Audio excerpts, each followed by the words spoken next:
السلام عليكم ورحمة الله وبركاته. ازيكم يا شباب، اخباركم ايه؟ يا رب تكونوا بخير. ان شاء الله النهارده هنتكلم في السلسلة الثالثة اللي معانا عن الفيتشر فلاجز، ودي واحدة من اقوى التقنيات اللي بتساعد فرق التطوير ان هي تطلق ميزات جديدة بشكل امن ومرن بدون ما يحصل عندي تعطيل للمستخدمين، او ان انا الابلكيشن يحصل عندي في امباكت في جزء معين بسبب ان انا بعمل ديبلويمنت جديد، او ان انا اعمل ريليز جديد واطلع بالابلكيشن بتاعي على البرودكشن مره ثانيه. طيب، وهنشوف مع بعض برضه ازاي نقدر نتحكم في تشغيل او ايقاف بعض اجزاء من النظام من غير ما انا اعمل ديبلويمنت جديد، او ان انا ارفع الابلكيشن بتاعي على البرودكشن تاني. وده بيساعدنا ان احنا نختبر الخدمه بتاعتنا على مجموعه محدده من المستخدمين، ونقدر ان احنا نطلق الخدمه بشكل تدريجي، ان احنا نقدر نخليها 10% و20% لحد ما الدنيا تكون مستقره واقدر اطلق الخدمه بشكل كامل. طب خلينا نبدا ونشوف محتوى العرض اللي معانا النهارده. هنتكلم فيه عن 6 حاجات. اول حاجه هنتكلم عن وات ار فيتشر فلاجز، ثاني حاجه هنتكلم عن واي يوز فيتشر فلاجز، ثالث حاجه هنتكلم عن هاو دو فيتشر فلاجز وورك، ورابع حاجه هنتكلم عن وير ار فيتشر فلاجز ستورد، وخامس حاجه هنتكلم عن الفيتشر فلاج بيست براكتسز، وسادس حاجه هنتكلم عن اكزامبلز اللي هو في حاجه كنترولد اي بي اي فيرجننج والتشيك اوت بيج.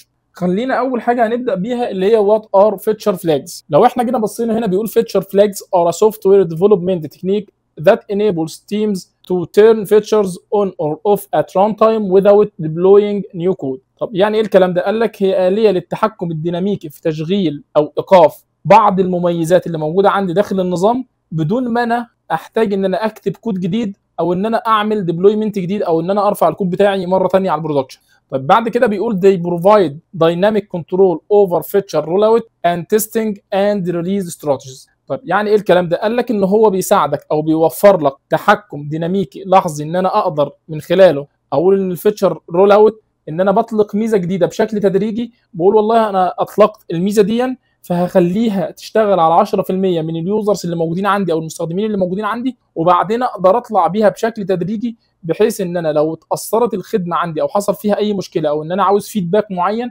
اخده من ال 10% اللي شغال معاهم الفيتشر دي، وال 90% اللي موجودين عندي هم بشكل كامل هم شغالين على الفيتشر القديمه، فمش هيتاثروا لو حصلت مشكله في الفيتشر الجديده اللي موجوده عندي. فاقدر ان انا اتحكم فيها واقول والله انا اخليها 10%، وبعد كده اخليها 20%، وبعد كده اطلع بقى بشكل تدريجي، بحيث ان الخدمه بعد كده لو بقت ستيبل عندي اقدر اخليها 100%. وان انا اقدر اختبر المميزات الجديده عندي لو انا عاوز اختبرها، واشوف هل الخدمه دي هتفيد الناس بشكل كبير واقدر اخد فيدباك منها، او ان انا اشوف مثلا اختبرها لو انا عندي عدد المستخدمين كبير جدا، اشوف الفيتشر دي هل استحملت ال 10% من المستخدمين. استحملت ال 10% من المستخدمين، اقدر اخليها على 20%، اقدر اخليها على 30%. فاقدر اختبر الفيتشر الجديده عن طريق برضو الفيتشر فلاجز. بعد كده اللي هي الريليز استراتيجيز، ان انا يبقى عندي استراتيجيات في الريليز، ان انا يبقى عندي خدمات كتير، اقدر ان انا اعمل استراتيجيه اقول والله انا اول حاجه هخليها 5%، بعد كده هخليهم 10%، بعد كده هخليهم 20%، لحد ما الدنيا تبقى ستيبل عندي واطلع الخدمه بشكل كامل. طب ده بيحصل بقى من خلال 3 حاجات موجودين عندي اللي هي الانيبل والديسيبل فيتشر، اللي هو ان انا افتح الفيتشر او ان انا اقفلها من خلال الفيتشر فلاج. طب عندي نو كود ديبلويمنت، ان انا بدون ما انا ارفع الكود، اللي هو التشينج بيهيفير وذاوت نيو كود، ان انا بدون ما انا ارفع كود جديد بقدر اغير بيهيفير النظام عندي عن طريق الفيتشر فلاج نفسه. طب والران تايم فليكسبيليتي، ان انا ادجست فيتشرز وايل ابلكيشن از راننج او وايل اب از راننج، والابلكيشن شغال عندي، بقدر ان انا اعدل الفيتشر، اخليها تشتغل على القديم او اخليها تشتغل على الجديد، او ان انا يبقى عندي فيرجننج من الاي بي اي مثلا، اخلي الفيتشرز دي تتغير، اخليها تشتغل على الفيرجن 1 او فيرجن 2 من خلال الفيتشر فلاج نفسه. طيب تاني حاجه هنتكلم فيها، هنتكلم عن واي يوز فيتشر فلاجز. طيب عندي 6 حاجات هم الحاجات الشائعه في استخدام الفيتشر فلاجز. اول حاجه عندي اللي هي الجرادوال رول اوتس. طب ايه الجرادوال رول اوتس؟ ان انا اقدر اطلع ميزه جديده زي ما احنا قلنا ل 10% من المستخدمين في الاول، وبعدين اقدر ازود الخدمه بشكل تدريجي. طيب تاني حاجه اللي هي الاي بي تيستنج.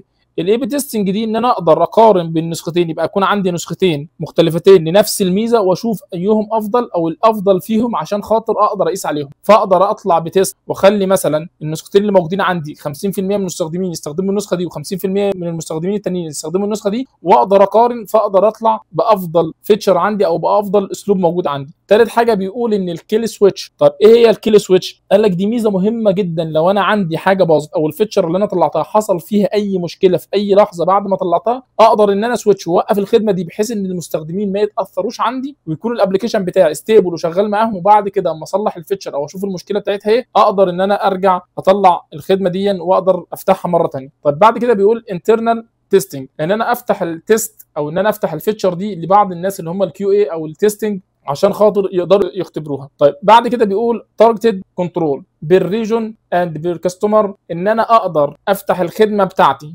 لبعض المناطق، يعني مثلا عندي مناطق معينه هيستخدموا الخدمه دي اقدر افتحها لبعض المناطق، وبعض المناطق الثانيه ما افتحش ليهم الخدمه دي، فاقدر اتحكم بيها عن طريق الفيتشر فلاج، واقدر ان انا اخليهم لبعض اليوزرز في بعض الخدمات هنقدر نفتحها لبعض المستخدمين اللي موجودين عندي او لبعض الجروبس اللي موجودين عندي اللي فيهم مستخدمين معينين. طيب سادس حاجه اللي هي increased safety، ان انا قللت عندي عمليه الديبلويمنت او الريسك في الديبلويمنت، ان انا كل شويه ارفع، لا انا اتحكمت في الموضوع ده او قللته عن طريق الفيتشر فلاج، من طريق ان انا بتحكم فيه افتح فيتشر او اقفل فيتشر او افتحها لبعض المستخدمين او افتحها لمناطق معينه وهكذا. طيب بعد كده هنتكلم عن هاو دو فيتشر فلاجز وورك. الفيتشر فلاجز بتشتغل ازاي؟ قال لي ان هي كونديشنال لوجيك ات ذا هيرت اوف يور كود، ان انا بكونديشن معين زي ما موجود عندي تحت بيقول يور ابلكيشن كويريز ا فيتشر فلاج سيرفيس تو ديترماين if a feature is enabled for the current user or context، ان انا باجي على الكونتكست اللي موجود عندي او اليوزر اللي موجود عندي او اي لوجيك موجود عندي، باجي اقول له بس كونديشن معين if لو الفيتشر فلاج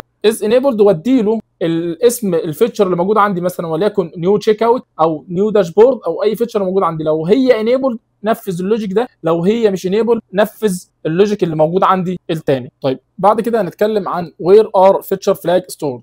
طيب اول حاجه احنا قلنا اللي هو الاب كونفيجريشن وفي الاب سيتنج. انا حبيت بس ان انا احط في الاب سيتنج لان انا كان المفهوم بتاعي في الاول ان انا احطهم في الاب سيتنج، بس اتضح ان في مشكله في الاب سيتنج، لو انت حطيتها لازم تعمل ريديبلوي مره ثانيه بسبب ان انت غيرت فاليو من الفاليوز اللي موجوده في الاب سيتنج، لان الاب سيتنج بيفضل حافظ الفاليو لان هو معمول سنجلتون، فبيفضل حافظ الفاليو اللي موجوده عندي. فلو انا غيرت عن طريق مثلا الديفوبس تيم الفاليو نفسها لازم اروح اعمل ريديبلوي مره ثانيه للابلكيشن لانها مش هتشتغل او مش هيقرا الفاليو الجديده الا لما تعمل ريديبلوي. فانا قلت بس حطيت الاب سيتنج عشان خاطر اقدر اوضح للناس الجزئيه دي، لان هي كانت واصله لي في الاول كده، حبيت ان انا اجربها بس ما نفعتش. طيب تاني حاجه الريموت كونفيج ستور، ان انا اخزنها في الريموت كونفيج ستور، ان انا لو انا رافع الابلكيشن بتاعي على ايجور او اي حاجه ان انا في الايجور اب كونفيجريشن اقدر اغير الفيتشر فلاج الموجود عندي. طيب ثالث حاجه اللي هي ريتس اور الداتابيز، لو انا عندي موجود داتابيز سيكوال سيرفر او ماي سيكوال او ان انا استخدم ريتس، ان انا بروح احفظ الفاليوز دي في مستوى الداتابيز واقدر اغير الفاليوز واروح استخدم الابلكيشن بتاعي والكونديشن بتاعي على مستوى الداتابيز من الفيتشر فلاج نفسه.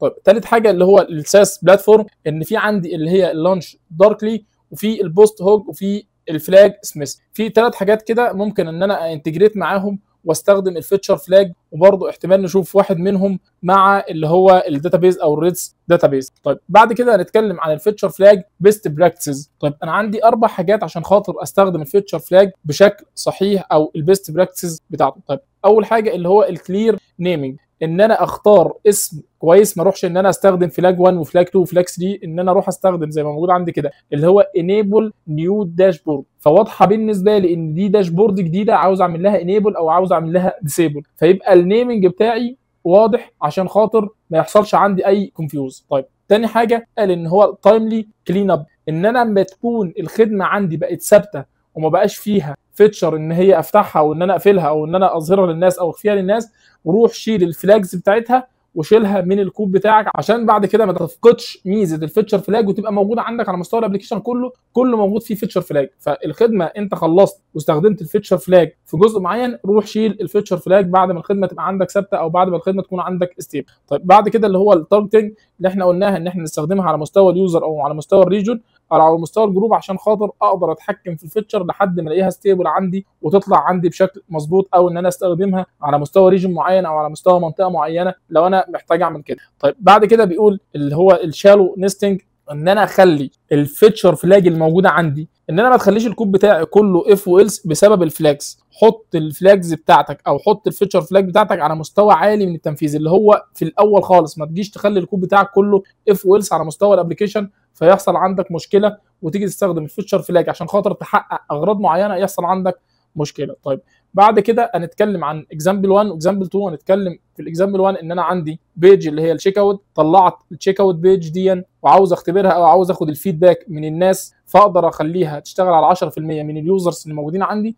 وبعد كده ال 90% يشتغل على الاولد لحد ما انا انكريز واحده واحده واخدها بشكل تدريجي لحد ما اشتغل بالتشيك اوت الجديد. وعندي تاني حاجه الاكزامبل 2 اللي احنا هنشوفه اللي هو كنترولد اي بي اي فيرجننج، ان انا يكون عندي 2 فيرجن من الاي بي اي بقدر اتحكم فيهم بنسب معينه واقدر اشغلهم للناس على حسب ما انا عاوز. لو انا قلت مثلا عاوز اشغلهم على 20% من المستخدمين اقدر اشغلهم لحد ما انا اوصل ل 100%، او ان انا اخلي 50% من المستخدمين يستخدموا الاي بي اي دي و50% يستخدموا الاي بي اي دي، واقارن بينهم زي ما احنا قلنا ان احنا نقدر نعمل تيستنج لحد ما نطلع بافضل اسلوب موجود عندنا. فلحد هنا احنا خلصنا الجزء بتاع النظري. ان شاء الله باذن الله الدرس الجديد هنشوف فيه واحده من الامثله دي عشان خاطر نقدر نفهمها بشكل عملي. اتمنى ان تكون فيتشر فلاج المفهوم النظري وصل للناس. اشوفكم في درس جديد، والسلام عليكم ورحمه الله وبركاته.